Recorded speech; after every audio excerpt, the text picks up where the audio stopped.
Selamat sore, salam sehat semuanya. Terima kasih sudah hadir sore ini, sudah mau bersama kami di Ruang Padmana.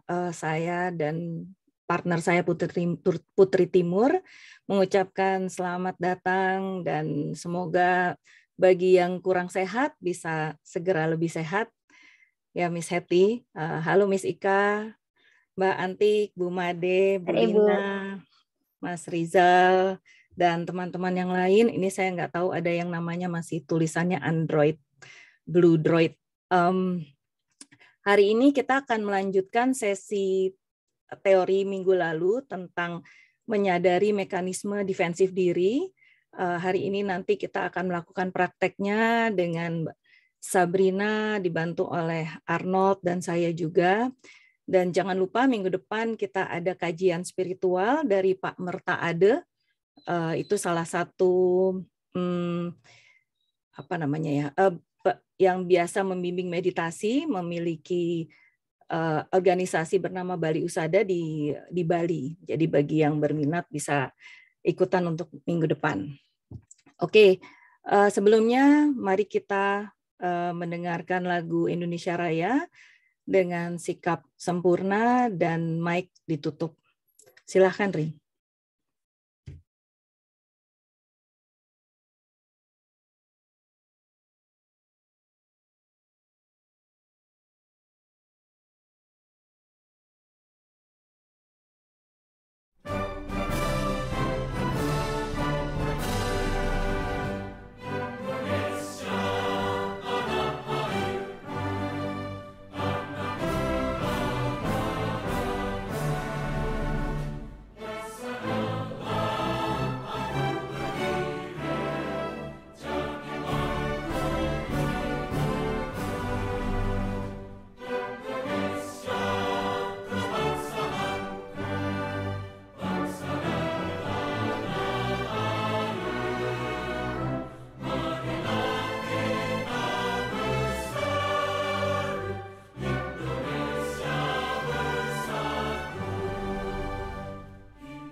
Terima kasih teman-teman, Bapak Ibu sekalian.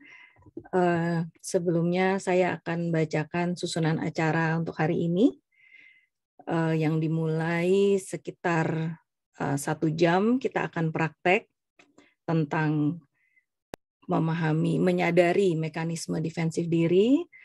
Lalu nanti akan ada tanya jawab, meskipun nanti kalau memang tanya jawabnya itu sudah masuk ke dalam latihan ya mungkin kita hilangkan yang di akhir. Kalau ada waktu nanti kita bisa berhening bersama dan nanti pada sesi terakhirnya seperti biasa kita akan foto bersama. Sedikit tata tertibnya, mohon pastikan namanya sesuai dengan nama di pendaftaran. Lalu sebisa mungkin video terbuka, namun berpakaian, kami berharap Bapak Ibu semua berpakaian yang sopan. Mic-nya boleh ditutup supaya tidak mendistraksi nanti pembicara. Dan kalau ada pertanyaan boleh di chat atau boleh dengan raise hand. Oke. Profil sebagian besar mungkin sudah mengenal saya ya. Ini Sabrina, ini partner kami, associate kami. Internal Associate Patmana. Sabrina menekuni bidang Strategic Management dan Human Capital Management. Selama 13 tahun terakhir meniti karir di industri manufaktur dan distribusi farmasi, juga di industri keuangan dan digital. Saat ini Sabrina berprofesi sebagai facilitator dan business coach pada proyek-proyek berbasis inovasi dan menekuni bidang kesehatan mental khususnya Psyche Soma. Kalau saya sendiri sekarang konselor yang menekuni ilmu Human Being Development, dan saya memiliki sekolah preschool di Sektor 9 Bintaro bernama Jim Adams Indonesia Bintaro, di mana saya mempersiapkannya juga menjadi Parents Development Center. Dan beberapa sertifikasi saya adalah Early Childhood Educator for Special Needs Children, Applied Behavior Analyst, Movement-Based Learning, and Filial Play Coach. Saat ini juga bersama dengan Sabrina dan Arnold, kami menekuni bidang kesehatan mental, khususnya Psyche and Soma. Oke, sebelum kita mulai masuk ke sesi praktek, beberapa menit ke depan, marilah kita menghadiahkan diri kita saat sela untuk berhenti sejenak, mendengarkan dan meresapi lagu berikut yang akan ditutup dengan puisi tentang ketenangan jiwa. Silakan, Rin.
Hingar-bingar janji duniawi,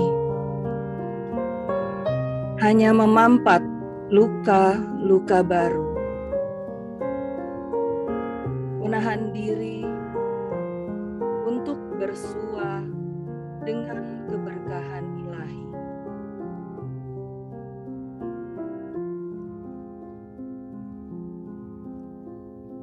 Bagai buah di taman, biarkan jiwa ini ranum, tanpa sedikit pun benci akan dunia yang hanya mampu memberikan kenikmatan sesaat, melupakan hakikat, melupakan semua tentang akhirat. Tenanglah jiwa di diri yang sibuk tertipu kebohongan indera. Tenanglah jiwa di diri yang sibuk tertipu tipu daya penguasa. Tenanglah jiwa di diri yang sibuk tertipu oleh cinta sesaat. Tenanglah jiwa di diri yang sepanjang hari terluka. Secuplik puisi berjudul Ketenangan Jiwa.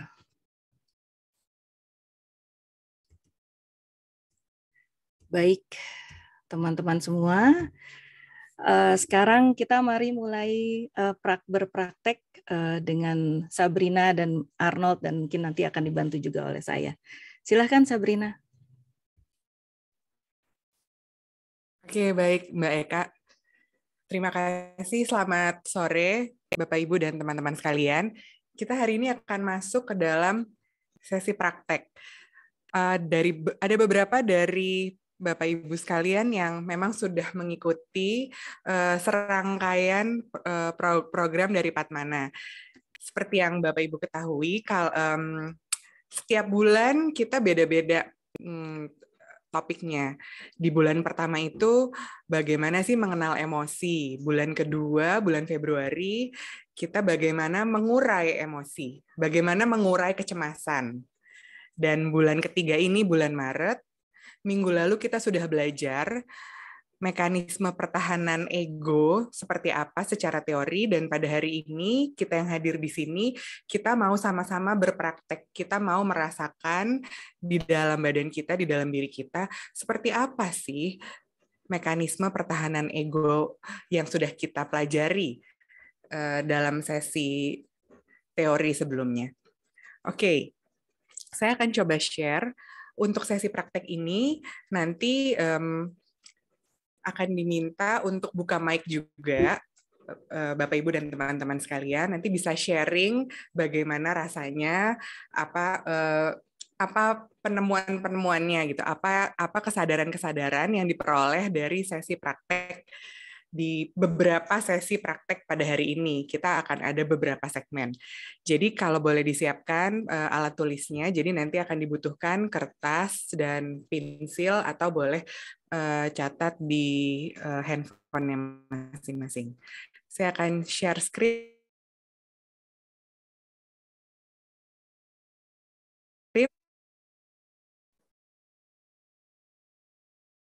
Kalau mekanisme pertahanan itu seperti Sabrina patah-patah.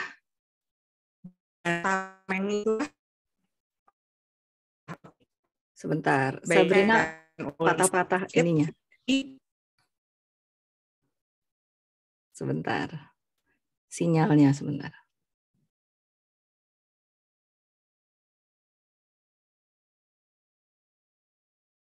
Sekarang Sabrina freeze sebentar ya.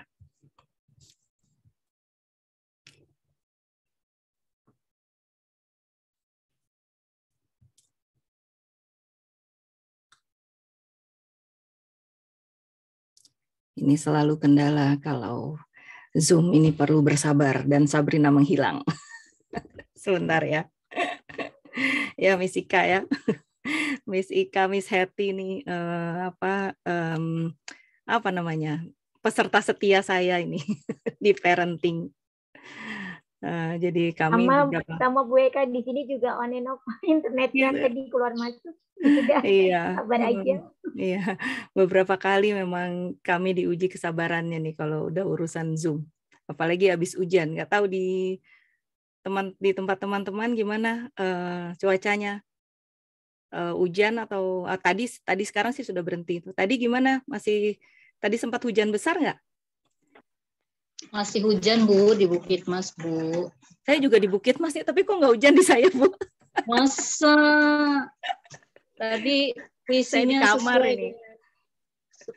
sesuai dengan melonya suasana Bu. Oke. Ya, ini Sabrina sudah kembali. Sabrina masih di mute, silahkan Sabrina.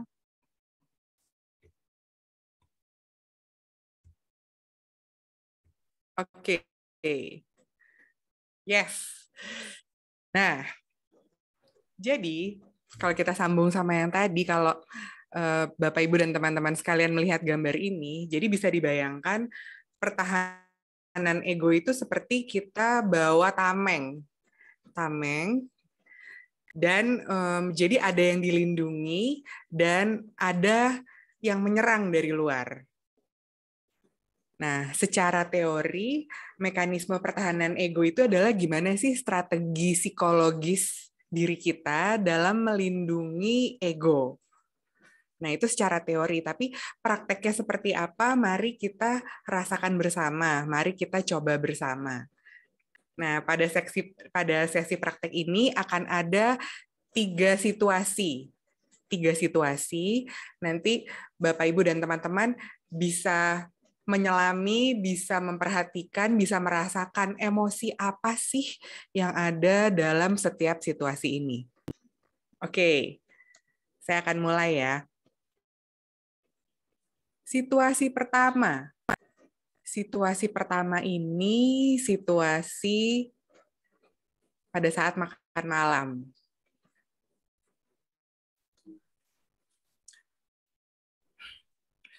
Bimo sudah kupanggil beberapa kali, namun belum keluar dari kamar kerjanya. Sejak sore aku menyiapkan makan malam kesukaan Bimo. Mulai dari hidangan pembuka, 2 jenis makanan utama, dan hidangan penutup. Kuketuk pintu kamar kerjanya, kupanggil namanya.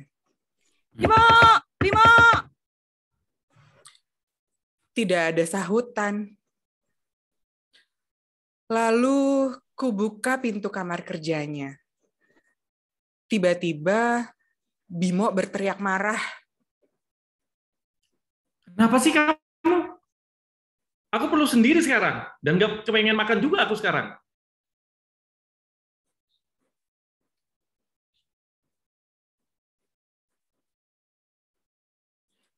Pada situasi pertama ini, mari sama-sama kita tuliskan. Apa respon Anda jika Anda menjadi aku? Lalu bisa dituliskan juga, apa emosi yang hadir di balik respon tersebut?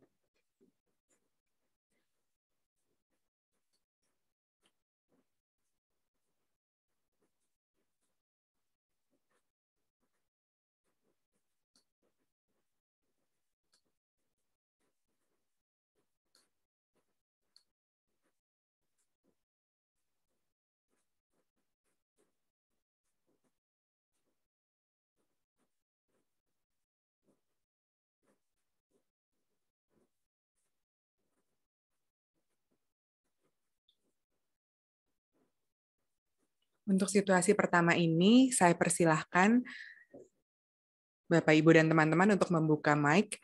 Kita akan berdiskusi sedikit. Boleh di-share apa respon Anda jika menjadi aku.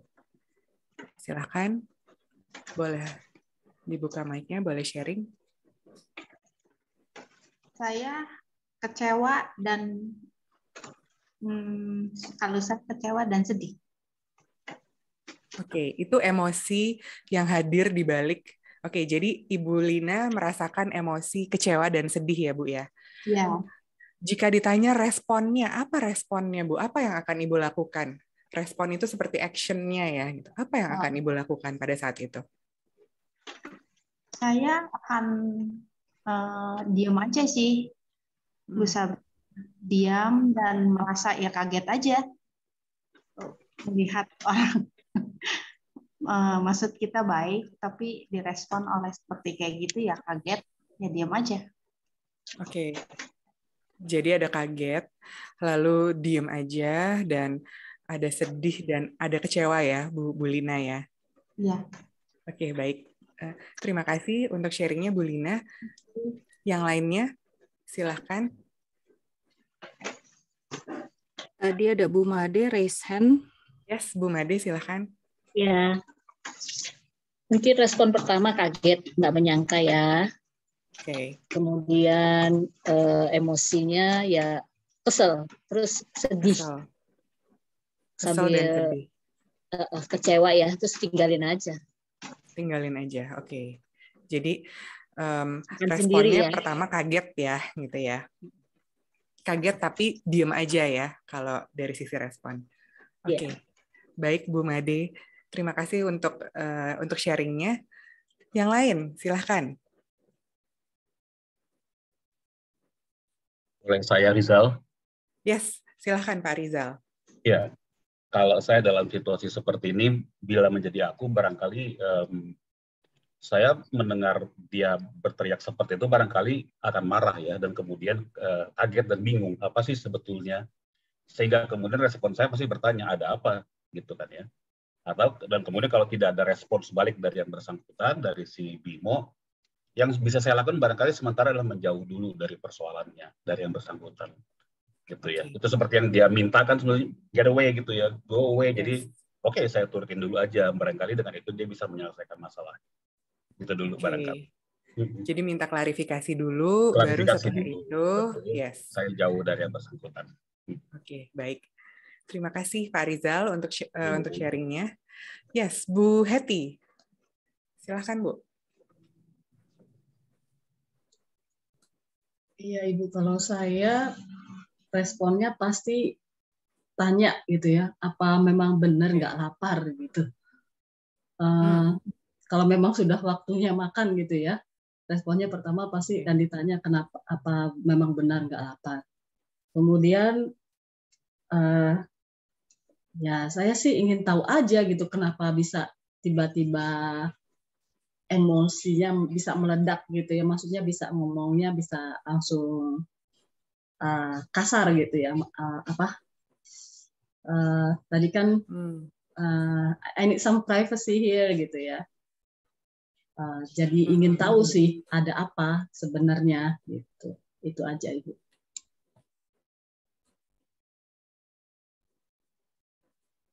Oke, jadi mirip seperti Pak Rizal tadi, jadi akan responnya mau klarifikasi dulu ya, jadi mau cek dulu ada apa ini gitu ya. Oke, terima kasih Bu Hetty atas sharingnya. Sebentar, saya internetnya lagi, kita tunggu sebentar ya, internetnya menjadi lebih baik. Oke, baik. Terima kasih untuk sharingnya, Bapak Ibu. Kita masuk ke situasi berikutnya, situasi kedua. Mari kita amati lagi, mari kita coba rasakan lagi apa respon saya ketika menjadi si aku. Lalu ada emosi apa di balik respon itu. Situasi berikutnya. Situasi berikutnya ini tentang rokok. Silahkan. Bau apa ini ya? Kayak bau rokok. Bau rokok apaan sih? Ngaco deh kamu. Ini baju kamu, kayak bau rokok. Mana sih? Enggak ah. Ngarang aja deh kamu. Itu bau mulut kamu juga bau rokok. Nggak ada bau rokok orang. Nggak ada bau rokok, orang nggak ada yang rokok. Mana bisa bau rokok sih?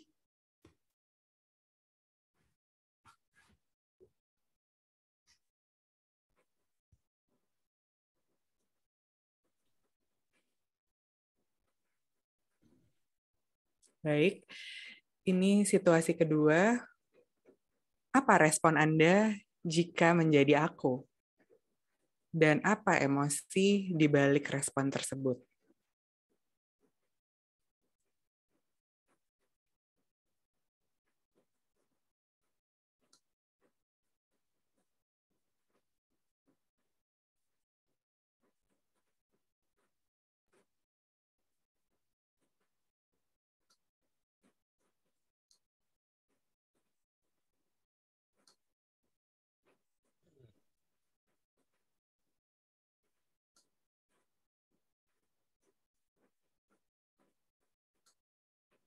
Saya boleh? Yes, silahkan. Ya, kalau saya jadi si aku, barangkali saya akan datang ke si Bimo, lalu tunjukkan sama dia, ini barang yang bikin saya bicara tadi itu. Coba kamu cium baunya, seperti yang saya bicarakan apa tidak. Karena ini kan ada denial dari si Bimo mengenai itu gitu ya. Bisa karena barangkali dia nggak mau dimarahin atau segala macam.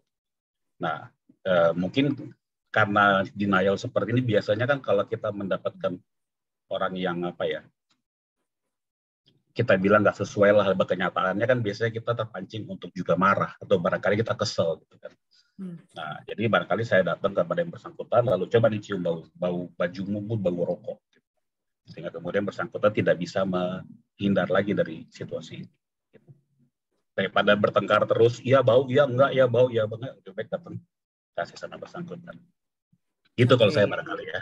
Oke, baik. Jadi mau klarifikasi ya. Jadi ya, saya klarifikasi. Saya tunjukkan ya. gitu.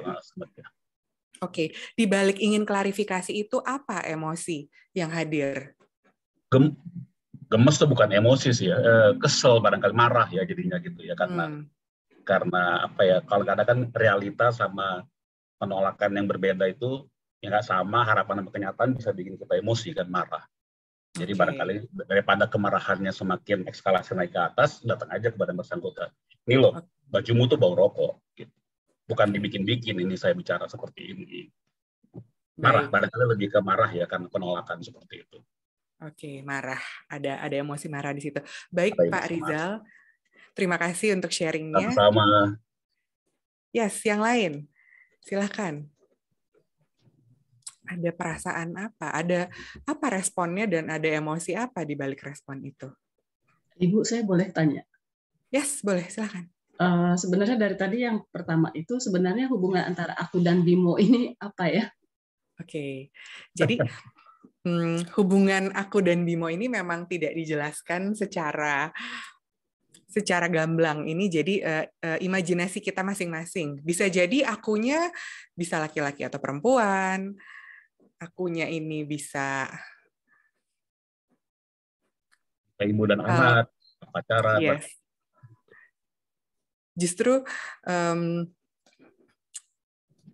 ya kalau menurut Ibu, oke, mungkin Ibu bisa share apa responnya, Bu, gitu, dan menurut Ibu ini hubungannya apa, lalu apa sih respon yang akan dilakukan jika Ibu jadi si aku?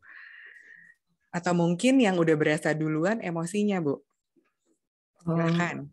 Kalau tadi yang pertama sih ya mungkin hubungannya antara pasangan ya. Dari cara bicaranya gitu. Nah, kalau ini mungkin bisa lebih luas sih, nggak selalu pasangan. Ya? Iya, nggak selalu pasangan ya, mungkin juga ibu dan anak atau mungkin adik atau ya. Kalau saya begini sih biasanya ya saya bertanya, tapi saya akan diam-diam mengumpulkan bukti gitu. Sambil saya nggak akan marah atau gimana, tapi saya akan mengumpulkan bukti gitu sedikit-sedikit sampai bukti itu cukup ya bisa untuk dibuktikan gitu. Oke, akan kumpulin bukti ya, Bu ya.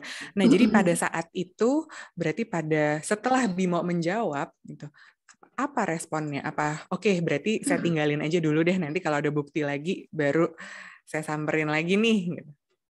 Iya. Seperti itu. Jadi nggak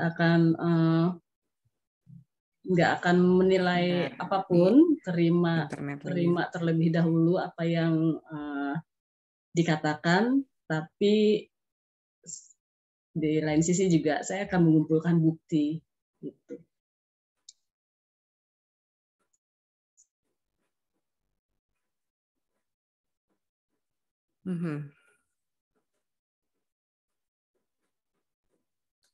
Oke, Bu Heti.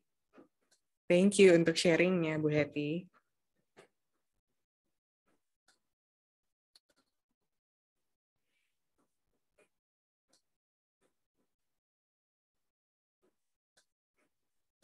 Sambil menunggu internet ya.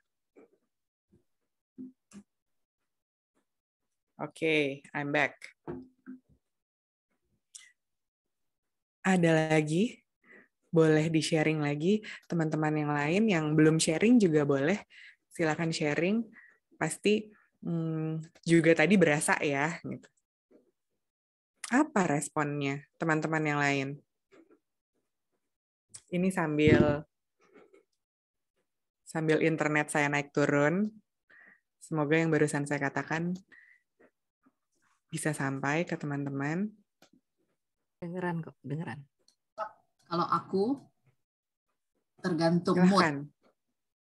Tergantung mood aku juga saat itu.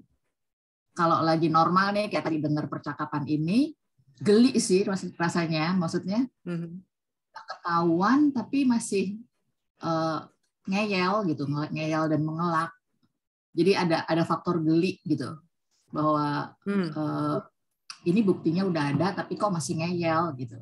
Tapi kalau misalnya situasinya moodnya lagi nggak dalam yang posisi yang enak juga, mungkin responsnya akan berbeda juga.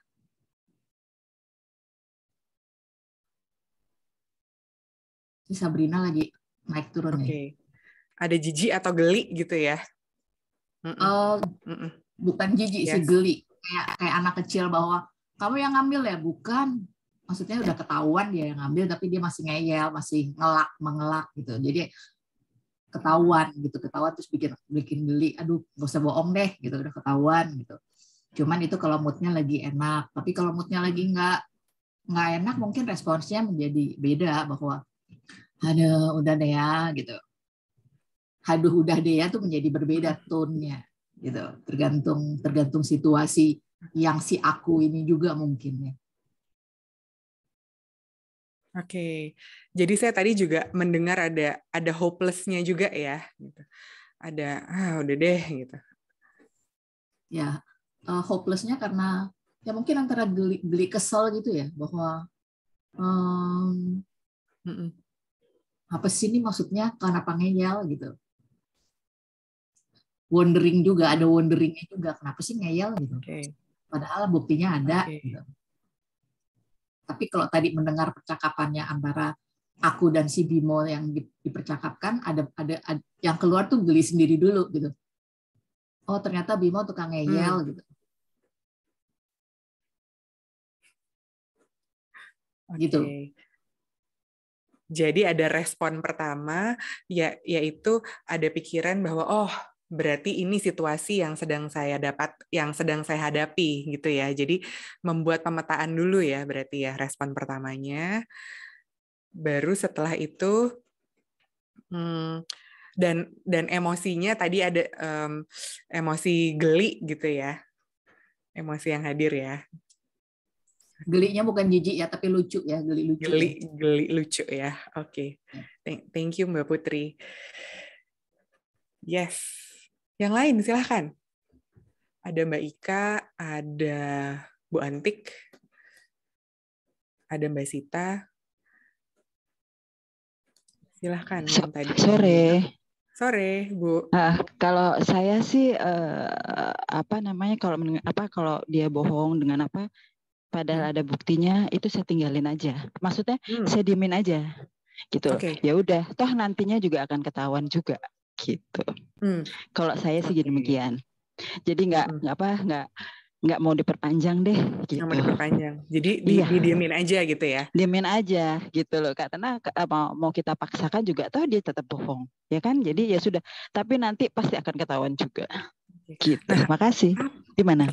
Nah, Bu, apa emosi di balik diemin aja? Kadang saya juga nggak ada emosinya udah, Bu. Jadi karena saya pikir emosi juga capek gitu loh, karena dia akan ngeyel terus. Jadi ya udah kita tinggalkan saja. Jadi ini sepertinya sudah sesuatu yang berulang gitu ya. Jadi sesuatu yang expected ya gitu. Betul. Jadi ada hopeless juga ya di balik itu ya. Hopeless ya mungkin sedikit ada, tapi ya sudahlah. Oke. Thank you Bu Sita untuk sharingnya. Oke, kita masuk ke situasi berikutnya. Situasi berikutnya ini tentang terlambat. Aku berdiri di lobi sambil melihat mobil lalu lalang. Orang naik turun. Sudah 20 menit terlambat. Begini jawaban WhatsApp yang kuterima.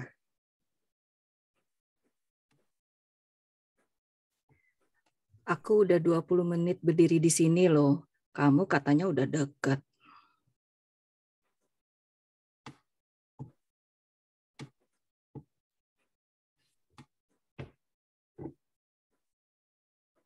Lewat pintu tolnya. Jadi aku mesti muter lagi agak jauh karena jalannya satu arah. Tunggu sebentar ya. Nggak lama lagi aku sampai kok. Aku kembali melihat jam. 15 kemudian, jemputan tiba.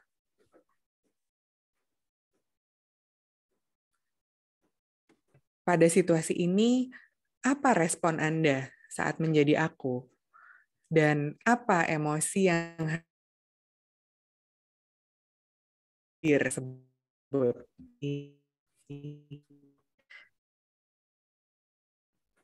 Respon Anda dan emosi yang hadir.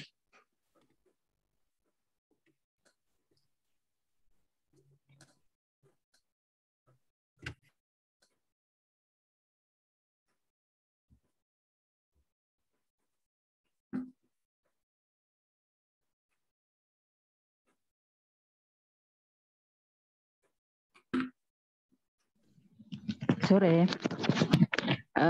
Kalau saya sih, kalau masalah terlambat pasti marah ya Bu. Oke. Pasti emosi kalau masalah terlambat ya, karena waktu itu kan penting banget kalau buat saya. Emosi yang keluar pasti pertama kali ketemu dengan dia ya, atau orang yang jemput ini pasti udah ngomel duluan. Gitu. Makasih. Oke. Iya, oke, makasih Bu Sita. Jadi marah ya, dan responnya juga akan ngomel gitu. Oke, yes, Mbak Ika, silakan. Ya, semoga internetnya lancar ya, karena tadi keluar masuk nih. Ya, pasti sama ya, sama dengan yang sebelumnya. Dari yang sebelumnya pasti saya ngomel, saya juga tidak bisa mentolerir ya kalau soal waktu terlambat itu karena saya sendiri selalu berusaha untuk on time-nya. Jadi pasti ngomel-ngomel ketemu pasti saya omelin itu si tadi yang cowoknya datang terlambat ya, dan emosi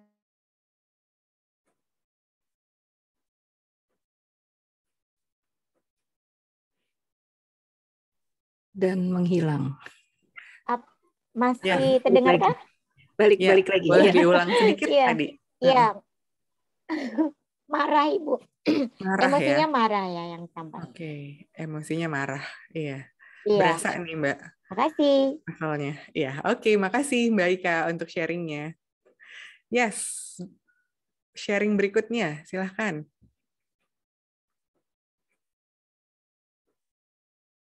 Ada Bu Antik, ada Bu Hekti, ada Pak Rizal, ada Bu Made. Saya sharing ya. Yes, silahkan. Kalau saya pasti udah ngomel karena harus ngitung waktu. Kalau cuman salah, kalau dia berangkatnya lebih awal gitu kan, pasti kalau cuman salah-salah dikit aja kan nggak terlalu lama gitu. Ya responnya sih ya marah sama jengkel. Marah sama jengkel. Jadi ketika Bimo nyampe apa respon Ibu? Ngomel-ngomel. Ngomel-ngomel. Oke, baik. Thank you Bu Antik untuk sharingnya. Yang lain saya mau dengar apa ada mungkin respon yang berbeda dari yang tadi sudah disampaikan. Mungkin Sabrina. Enjoy. Yes. Ya. Silahkan Bu Made. Kalau saya setelah tahu WhatsApp-nya dia ya udah ya, pas ketemu nggak marah sih, cuman cemberut aja. Cemberut aja ya Bu ya. Mau marah tapi ditahan ya. Gimana? Mau marah? Iya percuma. Percuma kan dimarahin orang udah tetap telat kok. Oke. Udah tetap telat. Jadi rasa marahnya itu dikemanain tuh Bu? Diam aja. Kan nanti dengan berlalunya waktu 15 menit lagi mungkin udah nggak marah. Cuman setelah tenang baru kita ngomong, lain kali berangkatnya jangan mepet dong gitu. Okay. Kan aku capek diri di lobi sendirian lama gitu. Oke, Bu Made. Thank you sharingnya. Tadi berasa tuh Bu capeknya pas Ibu bilang capek. Emang capek. Diri 35 menit pakai heel loh. Lama ya. Bawa belanjaan lagi ya, Bu? Oh. Oke, yang lain. Boleh saya ya? Silakan. Yes, silakan Pak. Kalau baca teks kan kita sebetulnya nggak tahu emosinya si Bimo waktu menyampaikan seperti apa gitu ya. Jadi barangkali waktu baca ya bisa kita antara ya kesel, ya bego banget sih loh gitu kayak gitu kan bisa terjadi gitu ya. Jadi barangkali reaksi yang bisa ditampilkan adalah pada saat si Bimonya sampai. Lalu waktu kita mau masuk mobil, lihat mukanya dia kayak gimana, tuh kalau cengenges-cengenges, ngeselin barangkali ya kita. Jadi emosi juga ya. Tapi kalau kemudian dia, sorry, gue tadi segala macam. Kalau dia berusaha menjelaskan dengan lebih emosinya, kita bisa paham emosi apa yang ada di Bimo, barangkali kita bisa lebih acceptable sama situasinya gitu ya. Tapi kalau kemudian dia begitu masih sehari cengenges gitu ya, barangkali ya sedikit. Gitu. Jadi masih tergantung lagi nanti ya, gitu ya. Karena kan kalau teks kita nggak pernah bisa tahu kan emosinya seperti apa dia tulis. Tapi dia bilang 15 menit kemudian dia datang, ya artinya kan mungkin benar kejadian seperti yang dia bilang gitu ya. Nah, begitu kita masuk mobil kita lihat reaksinya dia, ekspresinya cengenges ya kesel juga ya. Tapi kalau dia kelihatan berusaha banget menjelaskan itu barangkali lebih agak sedikit cooling down kali. Agak sedikit cooling down ya. Ya, karena kita tahu bahwa dia sendiri sudah merasa bersalah atas situasi seperti itu. Buat apa kita bikin dia makin merasa nggak nyaman kan? Gitu. Betul. Nah, sebelum cooling down itu ada emosi apa tuh Pak? Iya, kesel sih pasti ada ya, karena tadi seperti teman-teman bilang juga bahwa saya juga termasuk orang yang nggak suka terlambat kalau janji sama orang. Berusaha paling nggak setengah jam sebelumnya udah hadir. Lebih baik saya nunggulah daripada dia yang nunggu. Cuman 1-2 kejadian kan pasti ada kejadian seperti ini. Gitu. Jadi oke lah, ini manusiawi, kesel tapi berusaha tidak sampai harus jadi meledak, marah atau jadi apapun yang berlebihan. Gitu. Oke, jadi saya tahan dulu sampai ngeliat muka itu kayak gimana sih Bim. Gitu. Oke.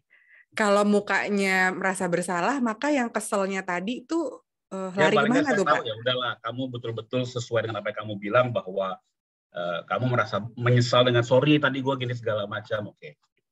Ya masih kesel ya, pelan-pelan pasti reda gitu. Apalagi kalau musiknya bagus di mobil gitu ya, oke lah, makin healingnya makin cepat. Kalau kata anak Jaksel, healingnya makin cepat. Healingnya makin cepat. Oke, baik Pak. Thank you untuk sharingnya. Yes. Satu lagi, ada yang mau sharing dalam kondisi seperti ini? Silahkan.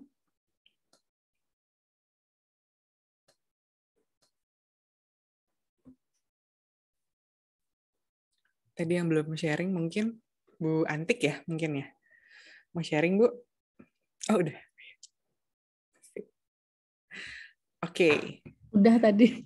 Ya, siap. Baik. Thank you untuk sharingnya. Semuanya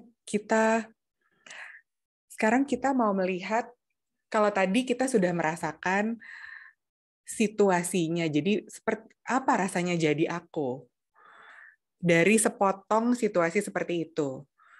Saat ini Bapak Ibu dan teman-teman akan ditunjukkan sebuah situasi lagi, yaitu situasi Bimo sebelum kejadiannya. Lalu coba diobservasi, coba dirasakan, apakah ada respon dan emosi yang berbeda yang hadir di diri Bapak Ibu, gitu. Ketika Bapak Ibu punya informasi tentang kondisi Bimo sebelumnya. Jadi nanti saya akan langsung 3 situasi ini, saya langsung kasih tahu masing-masing kondisi Bimo seperti apa, lalu coba direnungkan, apakah ada respon dan emosi yang berbeda di dalam diri Anda jika Anda menjadi aku. Oke, baik. Untuk situasi pertama ini jadi sebenarnya sebelumnya itu tuh Bimo pulang ke rumah dengan lelah dan putus asa. Dewan direksi menolak mentah-mentah proposal yang diajukannya. Jadi Bimo tuh memang dalam keadaan lelah, putus asa. Jadi lagi bad mood banget sebenarnya dia. Oke, ini untuk situasi yang pertama.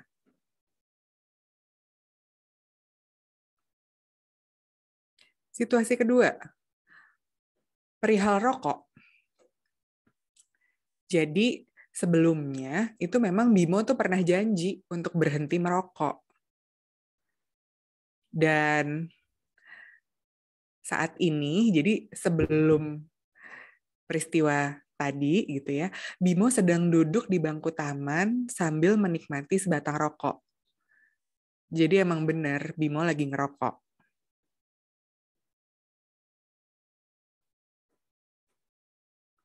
Dan pada peristiwa ketiga, jadi memang sebelumnya Bimo itu sedang berbaring di sofa sambil memejamkan mata. Jadi dia emang nggak niat terlambat gitu. Dia lagi baring-baring aja, memejamkan mata, terus tiba-tiba ketiduran. Dan ini merupakan tidur paling nyenyaknya dia dalam seminggu ini. Karena memang dia kondisinya lagi nggak enak gitu. Jadi susah tidur. Nah ini tidur paling nyenyaknya dia dalam seminggu ini. Dan itu yang bikin dia jadi telat berangkat juga sebenarnya.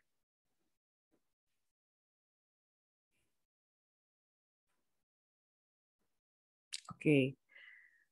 Dari 3 situasi ini, setelah Anda mengetahui latar belakang situasi Bimo, apakah respon dan emosi Anda akan berbeda dari apa yang Anda tuliskan sebelumnya?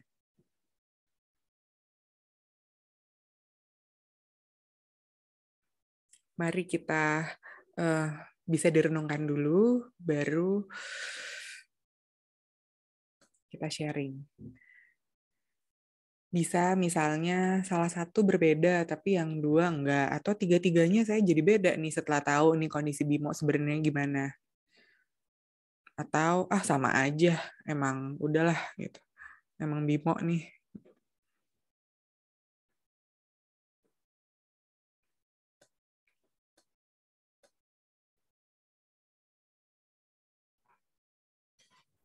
Aku ya Mbak ya. Yes, silahkan Bu Antik. Kalau yang pertama, kalau saya misalnya dari awal pas dia pulang cuma ngasih tahu sedikit gitu, misalnya lagi ini situasinya gitu, itu pasti saya berbeda, nggak akan marah. Kalau yang pertama kan marah, tiba-tiba kan ngagetin tuh, tiba-tiba marah-marah dan bentak-bentak gitu kan. Yes. Tapi kalau dia sempat kasih tahu meskipun dia belum cerita secara lengkap, itu udah bikin berbeda. Oke. Kalau yang kedua, kalau saya tetap marah. Yang kedua tetap marah. Nah, kan udah janji kok, udah diem bohong lagi gitu. Nah, terus kalau yang ketiga juga kalau di WA-nya itu ngasih tahu, sorry nih tadi ketiduran apa gini-gini, itu bisa dimengerti. Nggak langsung bilang tadi begini-begini, ngasih tahu dulu, telat lah, nyasar lah, apalah gitu, itu kan yang pertama tadi bikin marah. Tapi kalau tahu awalnya, itu nggak apa-apa. Oke, jadi yang pertama berubah, yang kedua sama, yang ketiga juga berubah gitu ya Bu ya? Ya. Oke, baik Bu Antik. Terima kasih untuk sharingnya. Yes, yang lain silahkan. Apa nih yang berbeda? Respon dan emosinya dari yang sebelumnya, setelah mengetahui latar belakang. Kalau saya Mbak Sabrina. Yes, silahkan. Ini Bimo sebenarnya nggak jujur ya sama pasangannya atau siapanya gitu. Kepada aku dia tidak jujur dalam segala hal.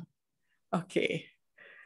Jadi ya udah saya tahu nih orang nggak jujur gitu. Jadi saya nggak berubah juga sih. Nggak kasihan, nggak apa, karena dia nggak jujur dari awal kan. Oke. Jadi apa tuh Bu emosi di balik statement tadi Bu? Bimo ini emang orangnya nggak jujur. ya nggak mau, dia kan nggak mau berterus terang, nggak mau jujur, jadi saya emosinya datar-datar aja.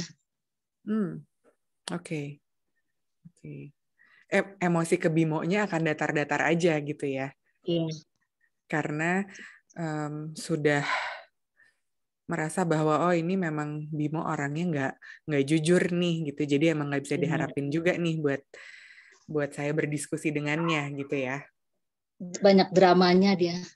Banyak dramanya. Oke, baik. Jadi respon dan emosinya akan tetap ya Bu ya, seperti sebelum mengetahui latar belakang dari situasinya Bimo. Oke. Iya, betul. Baik Bu Made, terima kasih untuk sharingnya.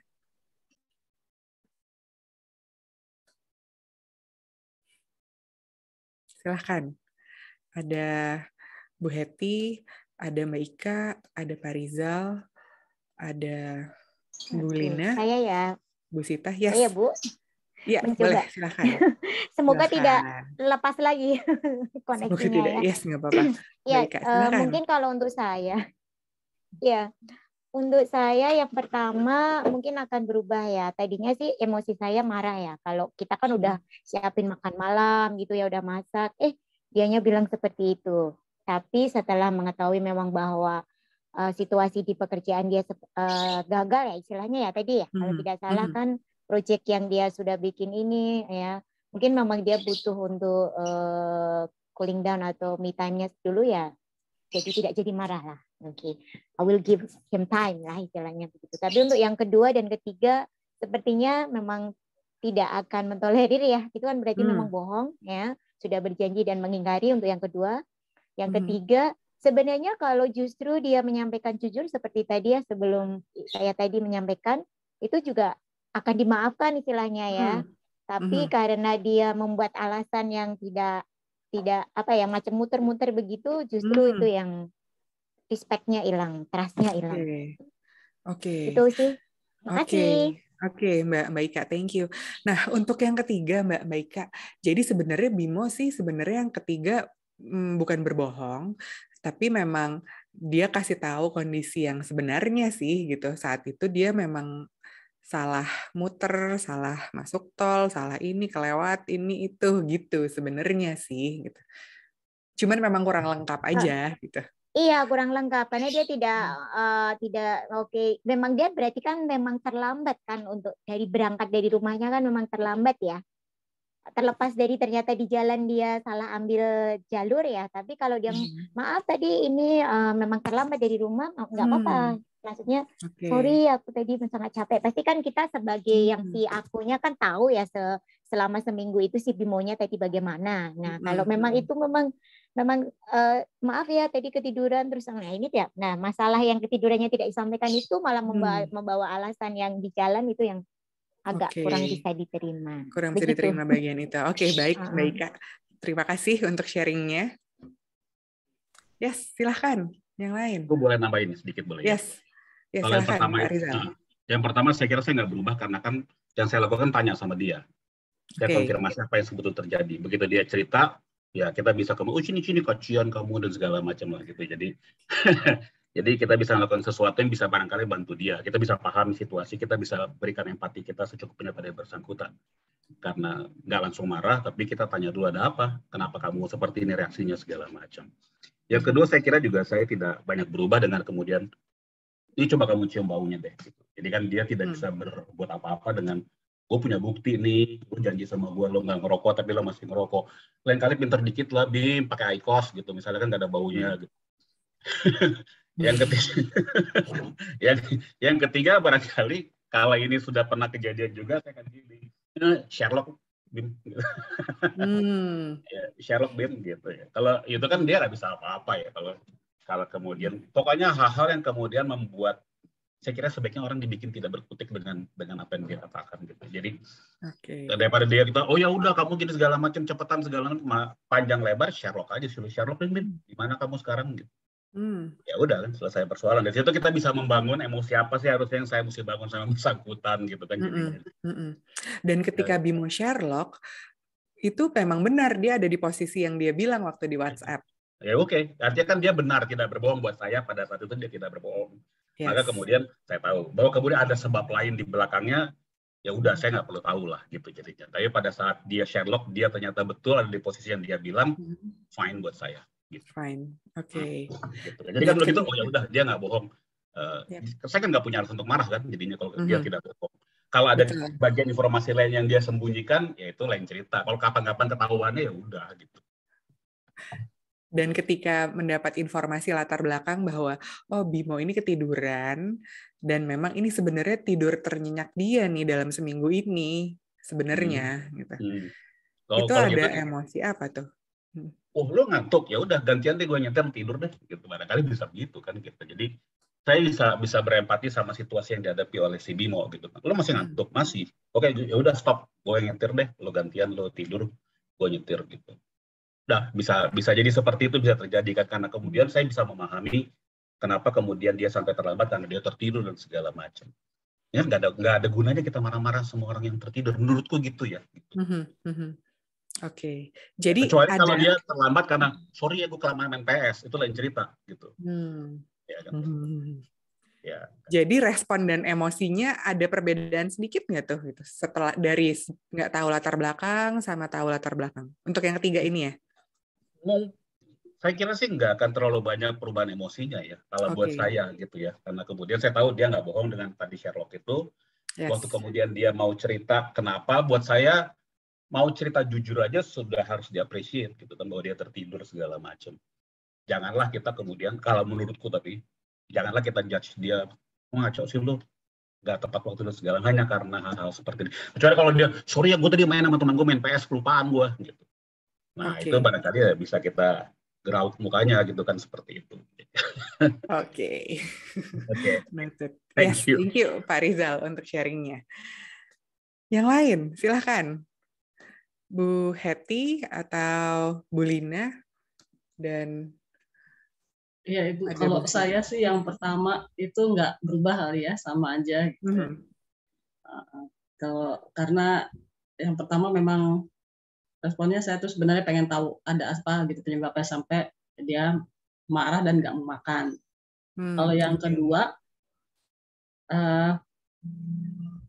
itu kalau yang tadi kedua itu ya memang nggak berubah juga, tapi di situ kan tadi dijelaskan dia berjanji untuk tidak merokok. Dan biasanya orang yang sudah berjanji untuk tidak merokok itu nggak mudah gitu melepasnya ya. Pasti godaannya tuh ada dan bisa diulang gitu. Nah, ketahuan sekali, oke. Kalau kejadian lagi berarti harus bicara, harus didiskusikan seperti itu. Nah, kalau yang ketiga tadi sih saya nggak bilang ya, yang respon dan emosinya gimana. Kalau yang ketiga ini karena saya udah biasa gitu ya, janji dijemput gitu, biasa dijemput jam 10 gitu. Kita datangnya bisa jam 10.30, jam 11 gitu. Tapi menurut saya lebih baik saya yang siap duluan daripada yang jemput saya nanti nungguin saya gitu. Saya biasanya seperti itu. Dan saya berkali-kali memang ada aja gitu dari yang mulai yang mau jemput saya ini kunci mobilnya tiba-tiba nyemplung ke comberan apa gitu ya. Ada, karena berkali-kali memang ada kejadian-kejadian yang memang tidak bisa dihindari gitu. Jadi kalau saya disuruh udah janji terus saya nunggu ya pasti kesel gitu ya, pasti kesel. Saya ngebayangin saya nunggu berdiri gitu ya. Berapa tadi 25 menit ya. 25 menit plus 15 20 plus 15 ya. 20 plus 15 kan itu berarti udah 35 menit sambil berdiri, itu kan lumayan banget gitu ya. Itu pasti saya kesel, pasti kesel gitu kan, kesel disuruh nunggu. Tapi biasanya kalau saya lagi nunggu terus kesel gitu, saya pasti begitu untuk meluapkan emosi, itu pasti begitu gitu kan. Dan respon saya tuh pasti akan tanya udah di mana gitu. Itu mungkin bisa kalau dihitung waktunya itu 35 menit ya. Itu mungkin bisa 2-3 kali akan saya tanya udah di mana gitu. Tapi saya juga sambil jelaskan aku nih capek berdiri terus, kaki pegel apa gimana, itu jelaskan juga. Tapi karena Bimonya tadi kan minta maaf juga ya udah percuma juga kan nggak marah-marah gitu ya. Jadi biasanya kalau saya nunggu kelamaan ya paling gitu ngapain sambil kesel sih, memang kesel pasti kan, tapi biasanya saya pasti ya kayak tadi melukai emosi dia yang begitu gitu. Terus ya paling megang handphone apa gimana, tapi setelah tahu itu tidur ternyenyak dia ya, kalau menurut saya ya memang nggak bisa dihindari ya, kalau kita dijemput tuh pasti ada aja di jalan itu ininya halangannya. Gitu aja Bu. Oke, thank you Bu Hetty. Jadi rasa keselnya jadi berubah nggak Bu setelah tahu bahwa oh ini nih tidur ternyenyaknya Bimo nih? Gitu. Ya keselnya pasti hilang ya. Terus ngeliat udah minta maaf ya pasti kita maafkan lah gitu. Oke, baik Bu Hetty. Terima kasih untuk sharingnya. Nah, jadi 3 peristiwa tadi yang kita lihat bersama gitu ya, dan kita gali bersama apa respon dan emosinya jika menjadi aku, itu adalah bentuk dari mekanisme pertahanan egonya Bimo. Gitu. Jadi yang Bimo lakukan gitu, kan ada 3 peristiwa ya. Peristiwa pertama tentang makan malam, peristiwa kedua tentang rokok, dan peristiwa ketiga tentang terlambat. 3 peristiwa ini menceritakan mengenai mekanisme pertahanan egonya Bimo. Kalau mungkin ada yang ikutan sesi teori minggu lalu, atau mungkin nggak ikut sesi teori, tapi memang dari diskusi kita barusan udah berasa nih, apa sih gitu? Apa mekanisme pertahanan ego yang digunakan oleh Bimo? Untuk situasi pertama, apa kira-kira, apa tuh? Rasanya seperti apa sih gitu? Jadi dia sebenarnya lagi putus asa dan lelah gitu. Tapi lalu dia, apa tuh yang dia lakukan tuh? Tapi lalu dia marah gitu. Dia marah dengan orang di rumah.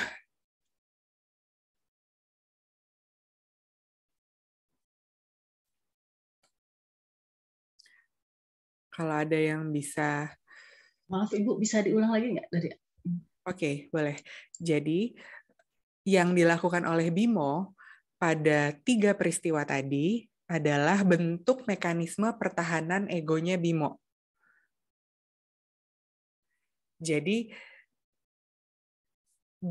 semua yang dikatakan oleh Bimo itu adalah bentuk mekanisme pertahanan egonya. Untuk situasi pertama, kita sekarang bahas situasi pertama. Situasi pertama itu mengenai makan malam. Jadi sebenarnya di bagian mana tuh Bimo sedang meluncurkan strategi mekanisme pertahanan egonya dia? Di bagian mana tuh dia sedang melakukan itu? Ada yang mau coba?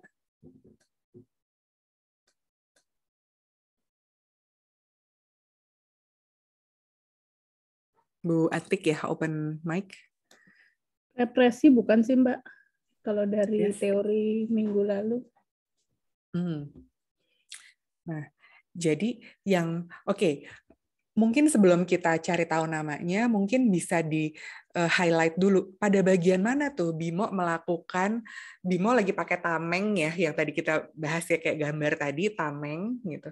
Itu pertahanan egonya itu pada saat mana ya gitu. Bimo sedang menggunakan tamengnya.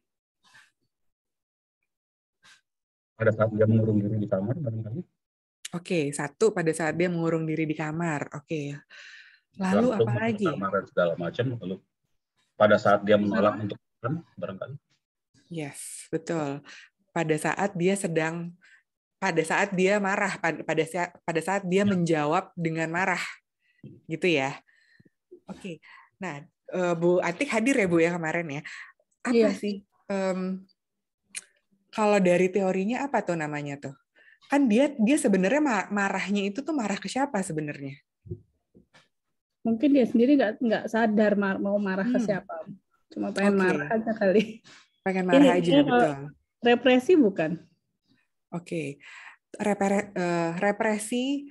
Nah, kalau represi itu jadi dia ada marahnya tapi dia tahan. Atau marahnya nggak dikeluarin. Nah, yes. Jadi ini sebuah displacement. Jadi dia sebenarnya marahnya tuh dia marahnya ke siapa sebenarnya Bimo ini? Ke aku itu. Bukan ya? Dia marahnya ke yang tadi menolak proposalnya itu barangkali. Tapi dia nggak bisa menciptakan kemana ke sana. Jadi dia marahnya pada displacement, di-displace pada orang lain. Di-displace ya. Jadi dia akhirnya marahnya ke aku. Ya. Padahal sebenarnya dia punya rasa marah ini, marahnya sebenarnya bukan sama si aku nih gitu. Marahnya awalnya sebenarnya kalau tadi Pak Rizal bilang sama Dewan Direksi ya, yang dimana dia mempresentasikan. Dan mungkin kalau kita tarik lagi lebih jauh, kita tanyain sama Bimo, sebenarnya kamu marah sama siapa sih Bim? Gitu. Bisa jadi dia juga marahnya sebenarnya sama dirinya sendiri. Gitu. Kenapa saya bisa gagal? Kenapa proposal saya ditolak? Gitu ya. Nah, jadi ini untuk situasi pertama ini contoh dari displacement. Dia marah pada Dewan Direksi atau marah pada dirinya sendiri, tapi dia melampiaskan marahnya pada pihak lain. Dan dalam situasi ini dia marahnya sama si aku. Oke, next. Untuk yang kedua, situasi tentang rokok. Apa mekanisme pertahanan ego yang digunakan oleh Bimo? Dan kapan tuh Bimo mulai meluncurkan mekanisme pertahanan egonya? Saya kembali ya ke slide ini ya. Nah, ini nih tentang rokok. Apa sih mekanisme pertahanan egonya Bimo nih?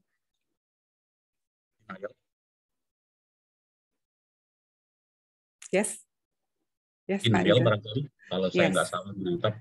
That's right. Ini adalah denial. Jadi dia menyangkal kenyataan yang ada. Jadi dia mengatakan sesuatu yang berkebalikan dengan kenyataannya. Jadi dia denial. Ketika ditanya, bawa apa ini ya? Dia merasa dia perlu memasang strategi pertahanan egonya ketika dia ditanya. Jadi pertanyaan itu rasanya seperti serangan buat dia. Kenapa itu rasanya seperti serangan? Nah, bisa ada berbagai hal nih. Ada mungkin dia sudah janji sebelumnya, gitu. Atau sebenarnya pun dia juga rasanya dia juga tahu bahwa dia pun pengen berhenti, gitu. Tapi pada saat itu dia terbawa suasana mungkin dan dia merasa butuh nih, gitu, untuk menikmati sebatang rokok karena dia lagi not in a good mood gitu, atau mungkin dia lagi bete, lagi nggak enak rasanya, jadi dia perlu gitu. Jadi dia merasa perlu melindungi dirinya dari pertanyaan si aku, dan bisa jadi mungkin dari pertanyaan dari dalam dirinya sendiri juga ya gitu. Ada bagian dirinya juga yang bilang bahwa lo tuh sebenarnya nggak boleh, kan lo udah janji. Itu untuk yang kedua. Yang berikutnya, nah ini juga mekanisme pertahanan egonya Bimo. Ketika Bimo mendapat WhatsApp-nya, sudah di mana gitu. Apa nih jenisnya apa nih mekanisme pertahanan egonya? Mungkin ini buat yang hadir di kelas teori dan mencatat, mungkin masih ada catatannya, bisa dilihat. Namun yang nggak sempat ikut kelas teori, bisa nih sambil dilihat nih, ini kayaknya panjang banget dia ngomongnya nih, dia lagi mau ngapain sih gitu. Kalau yang tadi kan berasa ya dia kayak mau bohong gitu, dia denial gitu. Kalau yang ini rasanya seperti apa ya? Rasionalisasi. Yes, that's right, Bu Antik. Dia sedang merasionalisasikan ini gitu. Dia lagi membuat situasinya bahwa iya ini memang pantas untuk telat gitu, karena secara rasional ya memang begini kondisinya gitu. Memberikan alasan yang masuk akal gitu ya. Betul, dengan memberikan alasan yang masuk akal. Betul sekali Bu Antik. Oke. Jadi ini kita hari ini kita berpraktek dan kita melihat seperti apa sih mekanisme pertahanan ego dari orang lain, dari Bimo kalau dalam cerita ini. Namun kita coba lihat ke dalam lagi gitu. Coba kita tadi sewaktu kita lagi praktek 1A, 1B dan 1C. Saat Bimo menjawab, waktu kita ketok pintu, lalu kita coba buka pintunya, lalu Bimo berteriak gitu. Itu untuk aku gitu. Untuk aku juga sepertinya aku langsung membentuk mekanisme pertahanan egonya aku. Itu kan seperti serangan juga ya, gitu. Dan Bapak Ibu bisa observe gitu, bisa perhatikan apa mekanisme pertahanan ego yang Bapak Ibu gunakan saat diserang oleh Bimo, gitu kan, pada situasi pertama. Demikian juga pada situasi kedua dan ketiga gitu. Jadi apa tuh? Itu semua ada serangannya. Misalnya tadi ada yang diem aja gitu, diem dulu kaget gitu kan. Jadi setelah diobserve, oh iya, saya nih ketika diserang yang bentuknya marah, saya mekanisme pertahanan egonya saya freeze, saya diem dulu nih gitu. Baru abis itu apa yang saya lakukan. Gitu. Dan di balik itu semua pasti ada emosinya. Emosinya apa ya? Atau misalnya saya langsung ngomel-ngomel. Ngomel-ngomel itu juga bentuk mekanisme pertahanan ego gitu. Kalau mungkin sebelum kita bahas yang itu, kita bahas dulu yang freeze, fight sama flight gitu ya.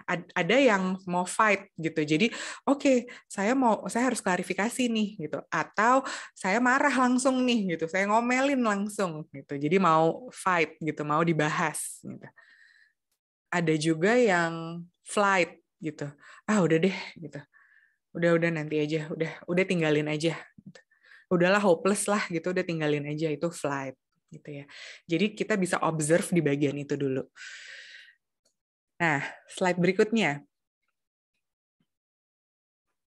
Jadi seperti apa sih mekanisme pertahanan ego ini? Ini adalah slide terakhir kita. Jadi seperti apa tuh bentuk mekanismenya? Jadi pertama ada serangan dari luar. Serangan dari luar kayak tadi ya, panah-panah itu di gambar yang pertama. Lalu ego merasa terancam. Lalu dengan cepat, diri kita membentuk mekanisme pertahanan ego agar egonya ini tidak merasakan ketidaknyamanan. Nah, kalau kita bilang ego merasa terancam, apa sih ego itu? Ego adalah jiwa sadar kita. Gitu. Jiwa sadar yang terdiri atas persepsi-persepsi, ingatan-ingatan, pikiran-pikiran, dan perasaan-perasaan sadar. Yang bisa kita tanyakan ke dalam diri adalah sebenarnya diri kita ingin melindungi ego tuh dari persepsi apa, dari ingatan apa, dari pikiran apa, dari perasaan apa.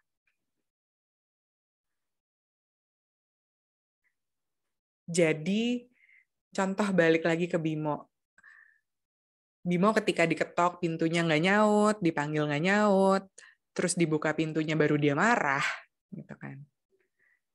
Itu Bimo merasa terancam, egonya merasa terancam. Jadi sebenarnya ada persepsi apa sih tentang diketok pintunya, dipanggil-panggil gitu, dan ada ingatan apa, ada pikiran apa, ada perasaan apa tuh gitu, ada memori apa di Bimo. Gitu. Sehingga Bimo merasa ketokan pintu, panggilan, dan pintunya dibuka itu rasanya seperti serangan jadinya buat Bimo. Sehingga dia perlu lindungi dengan dia marah. Kalau kita mau gali, ada apa sebenarnya? Ada memori apa? Bisa jadi mungkin dulu ya mungkin dulu Bimo merasa nggak punya privacy mungkin gitu.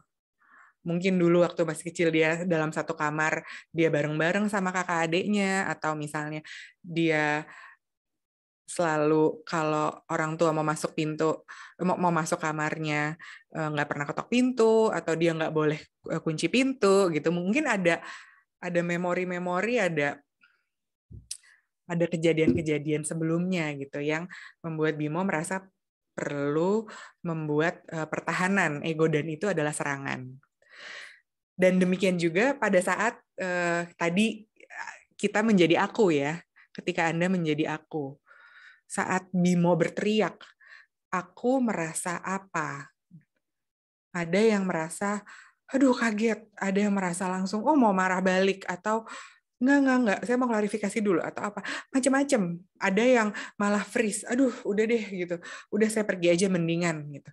Nah itu semua pilihan-pilihan respon kita itu sangat terhubung dengan persepsi, ingatan, pikiran, dan perasaan sadar. Jadi ini yang Bapak, Ibu, dan teman-teman bisa renungkan sendiri. Di setiap respon itu apa yang ingin diri kita lindungi? Diri kita ingin melindungi ego dari apa? Dan jika dibilang, berarti mekanisme pertahanan ego ini sesuatu yang baik atau yang buruk ya? Itu sesuatu yang harus kita lakukan atau tidak kita lakukan ya? Gitu.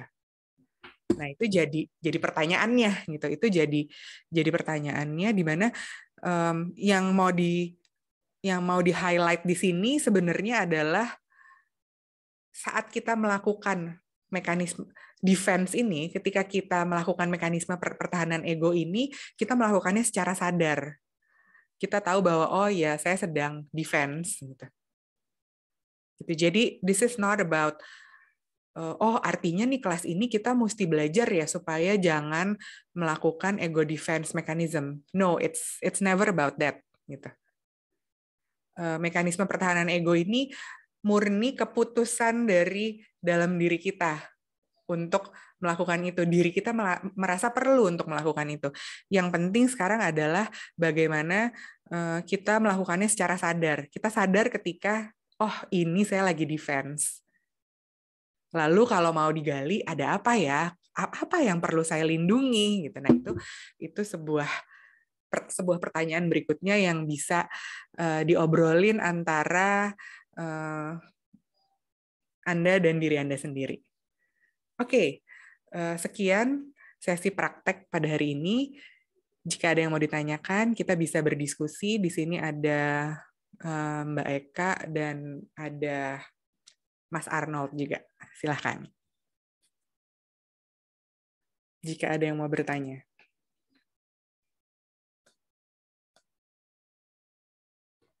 Ya, boleh.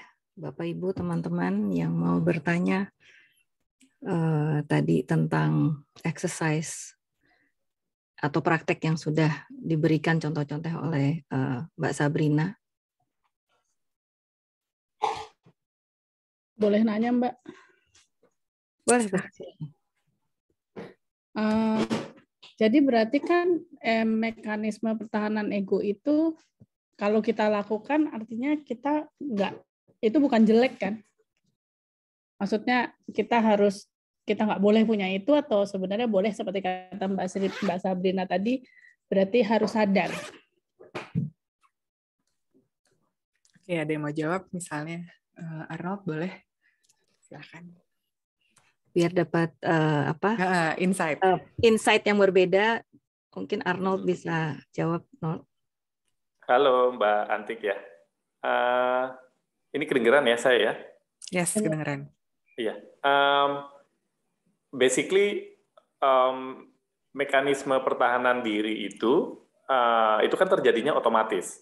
Seperti tadi udah disampaikan Sabrina, kalau otomatis terjadi pada saat ego kita merasa dalam beberapa saat ke depan ego kita langsung merasa nggak nyaman nih, akan nggak nyaman.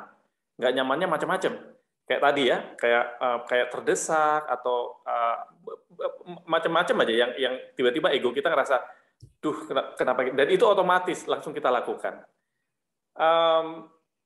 Balik lagi kalau mau dicari akarnya, tadi kalau kita mau bahas nyari akarnya, bisa seru, bisa panjang juga, kita bisa ingat-ingat, ini loh kenapa kalau ke pressure gini, kenapa ego saya jadi begini ya, terus kenapa saya mesti langsung, responnya langsung begini ya, gitu.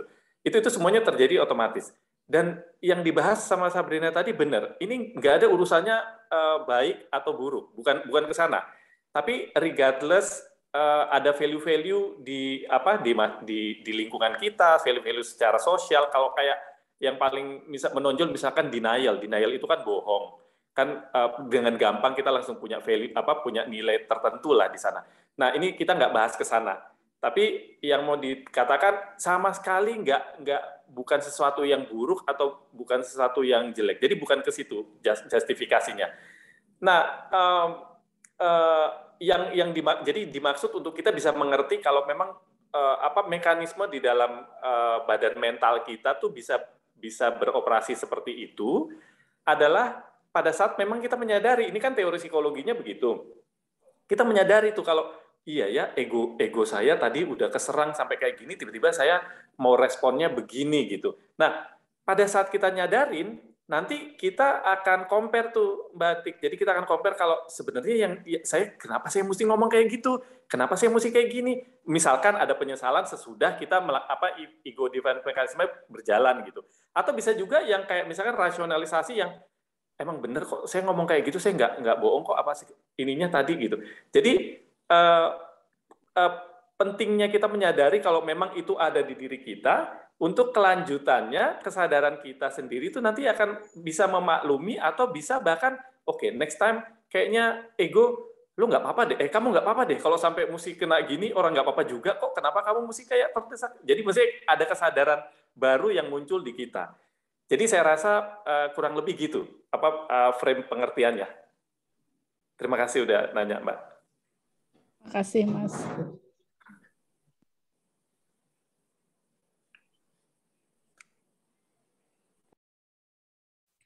Ya, silahkan Miss Hetty boleh.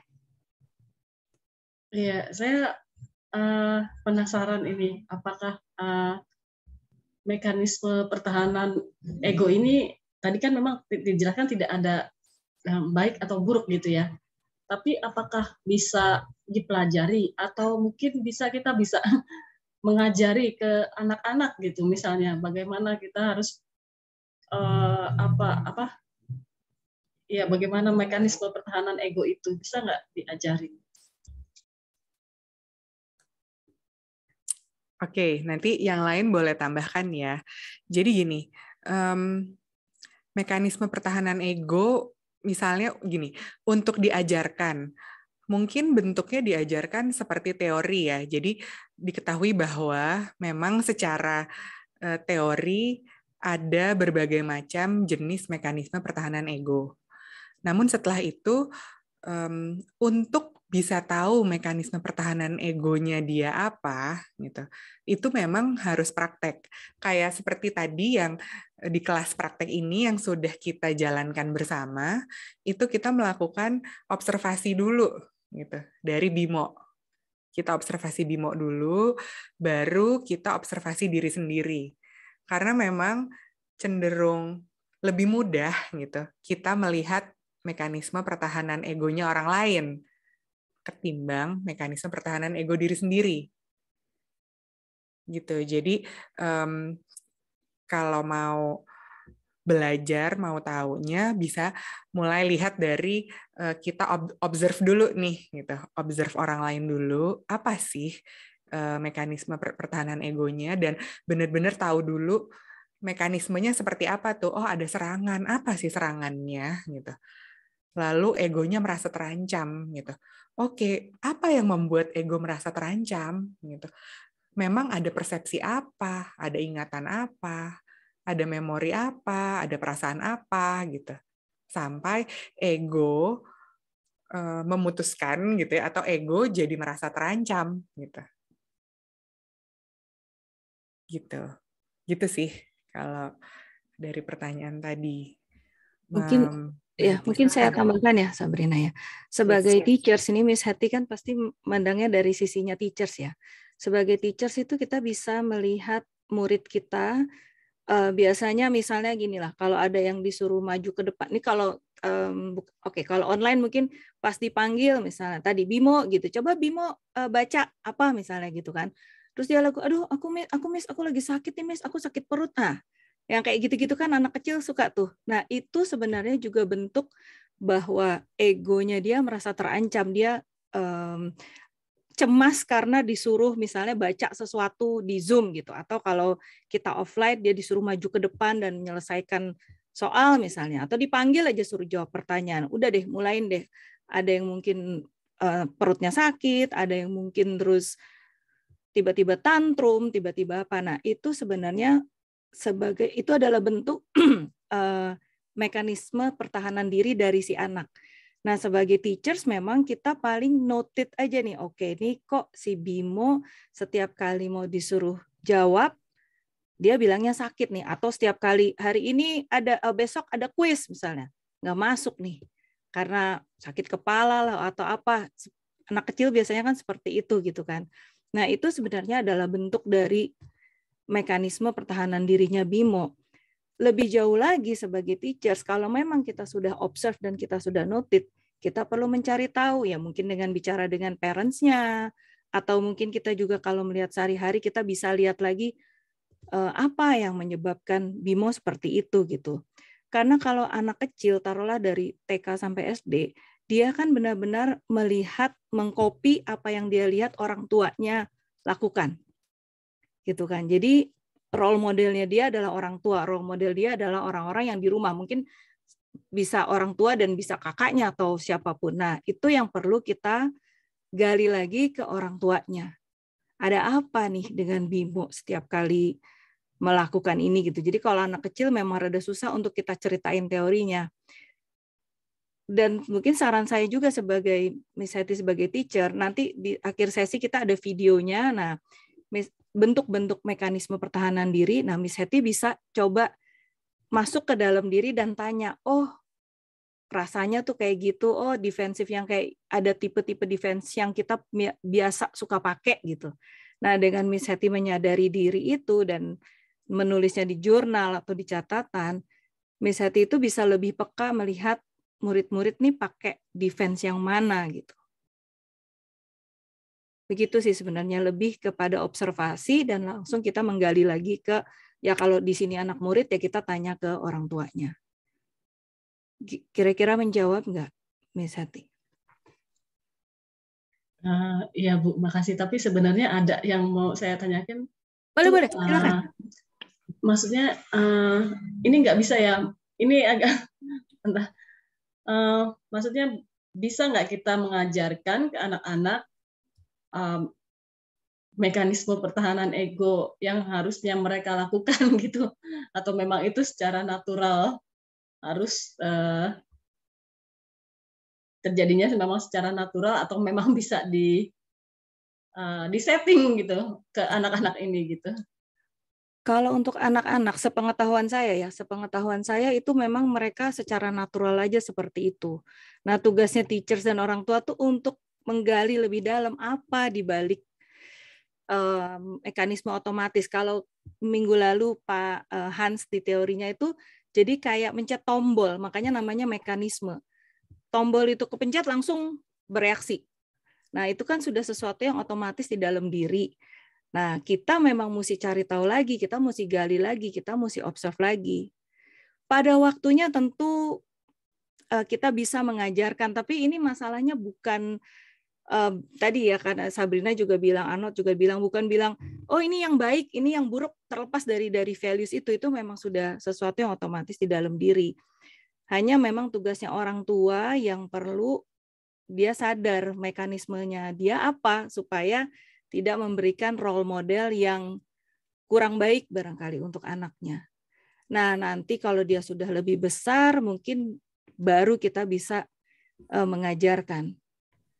Seperti itu. Itu lebih ke otomatis gitu.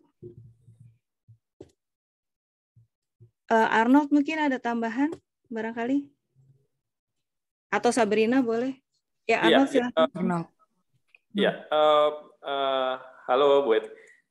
Iya, kebayang sih yang Ibu tanya. Jadi jadi seolah-olah kalau misalkan ada bagian yang mungkin kayak kurang pas gitu, mungkin sedini mungkin kita kayak seolah-olah bisa transfer itu ke anak-anak ya ininya.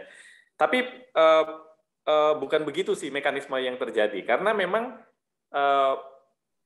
itu automatically sesuai dengan perkembangan si anak itu sendiri. Dia ngalamin apa, step by step dari umur-umur tertentu apa yang dia alami, dan seperti tadi Mbak Eka bilang, dia juga sangat memperhatikan apa respon yang dia dapat dari orang tuanya atau caretaker-nya siapapun gitu ya, lingkungannya.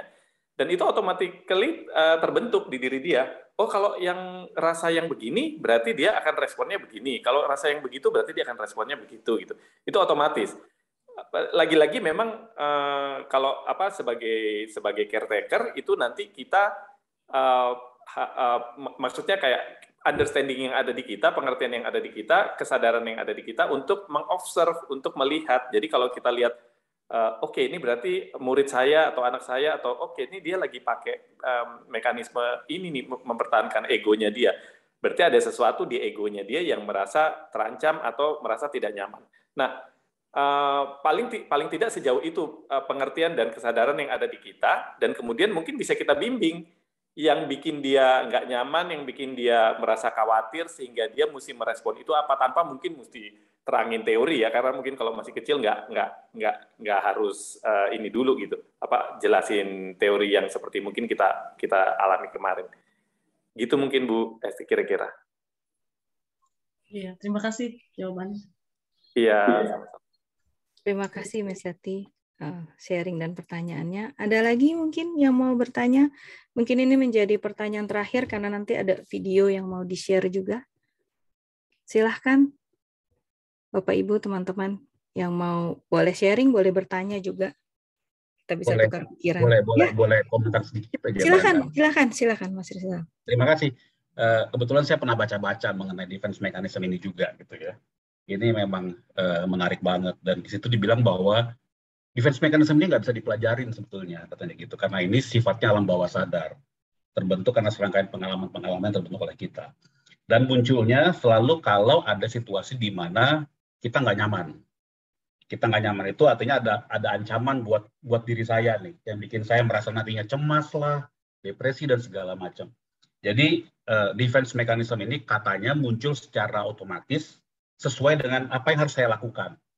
Dan setiap orang punya serangkaian defense mechanism ini, katanya gitu. Koreksi saya ya, Bu Eka, Bu Sabrina kalau saya salah ya gitu. Ya, jadi kita nggak bisa pilih mau pakai yang mana, gitu, karena situasinya berbeda. Gitu. Kayak tadi soal rokok dia pakai denial. Soal tadi dia si Bimo di jalanan dia pakainya rasionalisasi misalnya seperti itu.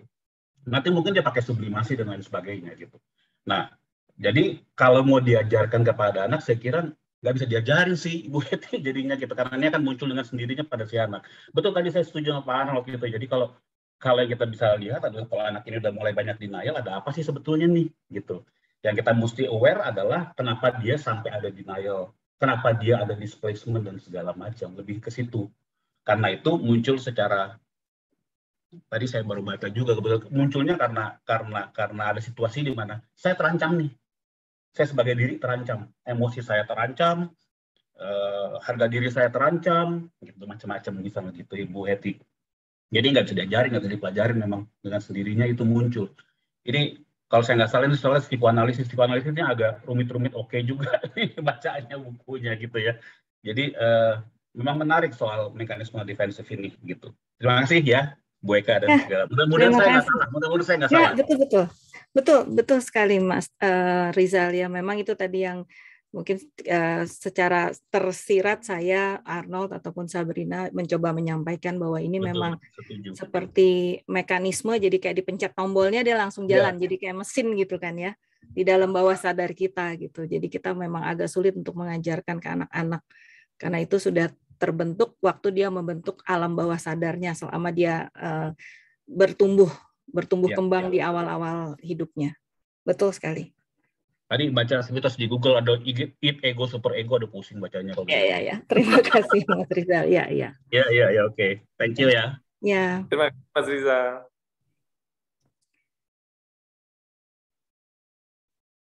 Oke, kita lanjut ke video dulu kali ya. Ini ada video bagi yang minggu lalu belum melihat teorinya. Ini ada video yang kurang lebih merangkum tentang tipe-tipe defense mechanism. Oke, mari silakan Rin di-share videonya.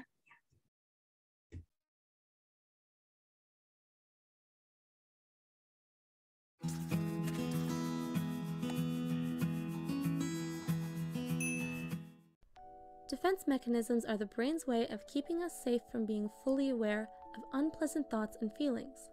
Sometimes, we can choose to use certain defense mechanisms like repression, denial, and rationalization. Below is a list of 10 of the most common defense mechanisms. 1. Displacement. The diversion of emotions, such as anger, from the original source to a substitute target. For example, your friend says something hurtful, and instead of confronting your friend, you later lash out at your sister. 2. Projection. The projection of one's own feelings, thoughts, or motives onto someone else. For example, a person who is cheating is under the impression that their partner is cheating on them. 3. Rationalization. Developing false, though plausible excuses to justify irrational and/or unacceptable behavior. For example, stealing from a corporate chain store, such as Best Buy, and justifying the theft by saying, they make millions in profit, so it doesn't matter. 4. Reaction formation. Behaving in a way opposite to how you feel. For example, when a person is romantically attracted to someone, but adamantly claims that they dislike the someone. 5. Regression. Reverting to childlike patterns of behavior. For example, a student gets a bad grade on their test and screams and cries at their parents or teacher. 6. Repression, denial. Pushing or burying thoughts and feelings that are distressing into the subconscious.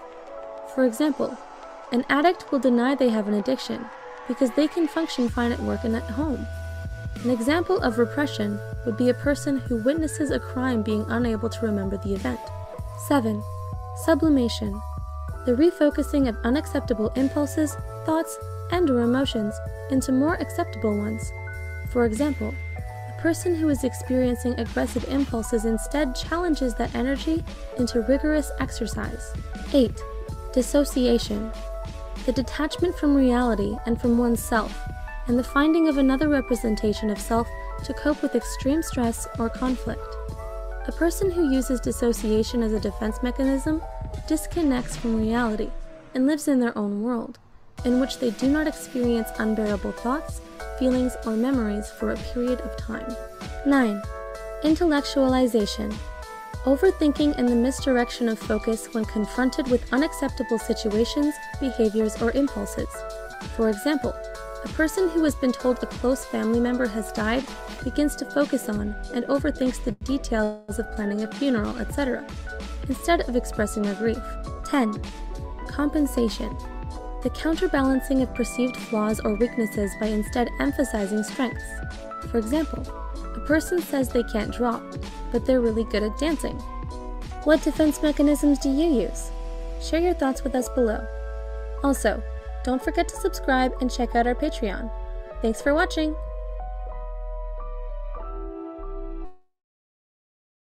Ya, jadi tadi kita sudah lihat bersama ya bahwa pertanyaan yang terakhir itu yang paling penting adalah menyadari atau bertanya kepada diri sendiri sebenarnya defense mechanism mana yang kita sering gunakan.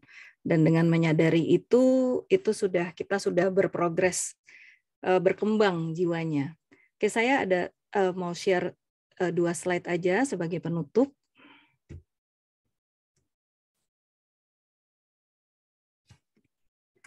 Sudah kelihatankah slide-nya? Udah kelihatan ya? Belum?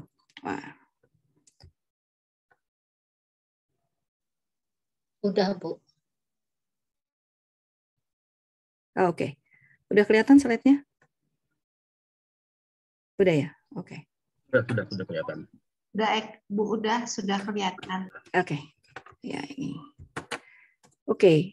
Ini saya selalu senang dengan slide ini. Memang hidup itu adalah sekolah jiwa. Jadi apapun yang kita hadapi di dunia ini, yang kita rasakan, yang kita lihat, kita biasanya memang fokus hanya apa yang kita lihat saja, seperti orang lalu lalang seperti ini kan. Tapi sebenarnya yang berproses itu adalah jiwa kita. Jadi tadi kalau balik ke defense mechanism, itu sebenarnya defense mechanism yang otomatis kita keluarkan karena memang jiwa kita yang berproses, diri kita yang terancam, ego kita, kalau kita pakai bahasa psikologi yang lebih dipilah-pilah lagi, jiwa atau diri itu ya ego, tapi sebenarnya memang diri kita yang merasa terancam. Jadi seperti juga di slide-nya masih yang halaman 1. Halaman 1 ya. Oke, sorry. Saya stop share ya. Tadi soalnya dia ada message itu.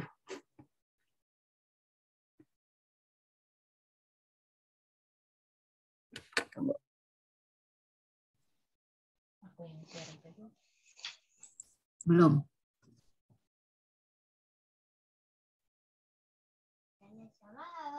Saya keluar ya.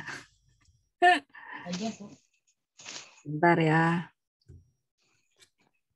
Oke, mari kita coba lagi.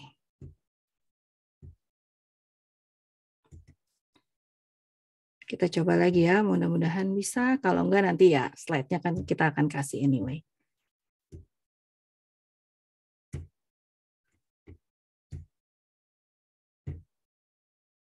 Sudah kelihatan share-nya? Sudah, Bu. Sudah yang, ya, udah kedua sekarang? Oke. Hidup ini adalah sekolah jiwa ya. Tadi saya bilang bahwa sebenarnya yang belajar itu adalah jiwa kita. Yang bagian dari jiwa kita itu adalah ego, salah satunya kalau kita mau masuk ke teori yang lebih dalam. Tapi intinya sebenarnya apapun yang kita alami, apapun yang kita lihat, apapun yang kita rasakan, itu adalah bagian dari jiwa kita yang bersekolah, jiwa kita yang belajar. Ini yang terakhir adalah quotes yang saya taruh di IG, bahwa mekanisme defensif diri adalah seni mempertahankan diri, seni ya, mempertahankan diri yang menghalangi kita untuk mengungkap tabir siapa diri sejati kita yang sesungguhnya. Maksudnya, pada saat kita tidak menyadari, pada saat kita juga bilang bahwa oh semua salahnya orang lain, nah disitulah kita tidak akan mengungkap tabir diri sejati kita. Tapi pada saat kita memang menyadari, oke, ini memang saya lakukan untuk mempertahankan diri, ini memang sebuah seni yang tidak berarti salah atau benar, tapi memang seni mempertahankan diri, dan kita akui itu, kita lama-lama juga akan unveiling our true self. Kita akan bertemu dan mengungkap siapa diri sejati kita yang sesungguhnya. Demikian sharing dari kami. Kita mau foto bersama dulu kali ya, Rin? Jadi siap-siap buka kamera. Oke, bentar ya. Aku hitung ya, 1, 2, 3. Thank you semua. Oke, terima kasih semuanya sudah hadir, sudah berbagi, dan sudah bertanya. Nanti kalau ada acara.